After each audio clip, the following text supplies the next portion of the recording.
এই হচ্ছে সামিয়ার মা। মা মানে সৎ মা, যাকে কোটি কোটি মানুষ দেখতে চেয়েছিল। সামিয়ার ঘটনাটা নিশ্চয়ই আপনাদের মনে আছে, ভুলে যাওয়ার কথা না, কারণ মাত্র একদিন আগের ঘটনা।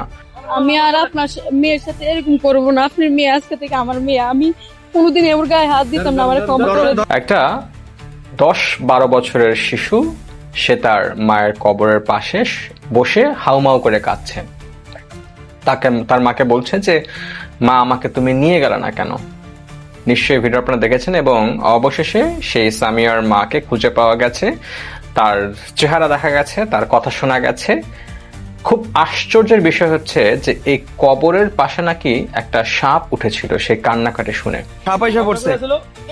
যেটা ওই এলাকার মানুষ কিন্তু স্বীকার করেছে।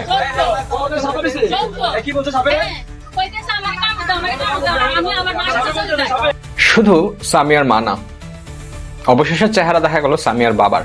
জানতে চাওয়া হলো, তিনি বলেছেন যে মেয়ের ভালোর জন্য, দেখভালের জন্য তিনি বিয়ে করেছেন, কিন্তু গ্রামে যে এটা হচ্ছে তিনি আসলে জানেন না। কতটুকু সত্য মিথ্যা আমরা আসলে জানি না, তবে তার কথাটা বিশ্বাস করে নিলাম। এবং তিনি বলছেন যে হ্যাঁ, তাকে বুঝিয়ে শুনিয়ে বলে দেওয়ার জন্য যারা ওইখানে গিয়েছেন।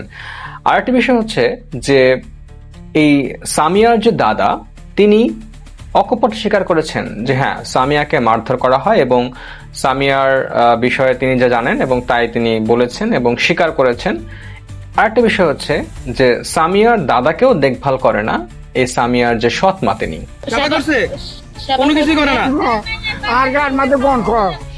তার চেহারাটা আপনারা দেখেছেন। এবং এরই মধ্যে আসলে সামাজিক যোগাযোগ মাধ্যমে সামিয়ার ভিডিওটা ভাইরাল হয়েছে এবং এই বিষয়টি নজর কেড়েছে সেই যে উপজেলা কুমিল্লার, যেখানে সামিয়া থাকে, সেখানের উপজেলা নির্বাহী কর্মকর্তা তিনি জানিয়েছেন যে 1 মাসের সময় বেঁধে দেওয়া হয়েছে। যদি এর মধ্যে আবারও এরকম কোনো ঘটনা দেখেন তাহলে তারা আইনগত ব্যবস্থা নেবেন, যেটা আইনে আছে সে ব্যবস্থা নেবেন এবং অ্যালার্ট করে দেওয়া হয়েছে। তবে মজার বিষয় হচ্ছে বা আনন্দের বিষয় হচ্ছে, খুশির বিষয় হচ্ছে যে সামিয়ার সৎ মা, সামিয়ার যে আপন মা, তার কবরের পাশে গিয়ে ক্ষমা চেয়েছেন, মাপ চেয়েছেন এবং বলেছেন যে এই সন্তান তার নিজের সন্তান হিসেবে এখন থেকে বেড়ে উঠবে।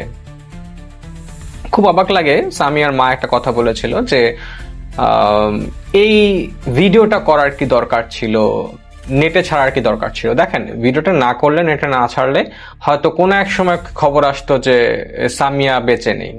কিভাবে মারা গেছে সেটা পুলিশি তদন্ত হবে, সেটা অনেক বড় একটা প্রসেসিং। সুতরাং যিনি ভিডিও করেছেন তাকে অনেক অনেক ধন্যবাদ। যারা সামিয়ার বাড়িতে গিয়েছেন আমরা দেখলাম, তাদেরকে অনেক ধন্যবাদ। এবং সামিয়ার যে বিষয়গুলো তাদের যে উপজেলা প্রশাসন টেক কেয়ার করছেন, এই বিষয়টা আমার খুবই চমৎকার লেগেছে। উপজেলা প্রশাসনকে অনেক অনেক ধন্যবাদ। তারা ইনস্ট্যান্ট যে ব্যবস্থাটা নিয়েছে এটা আমার কাছে চমৎকার লেগেছে। আমার মনে হয় যে এই বিষয়গুলো নিয়ে আরো জনসচেতনতা বাড়ানো উচিত। ধন্যবাদ সবাইকে, ভালো থাকবেন, আল্লাহ হাফেজ।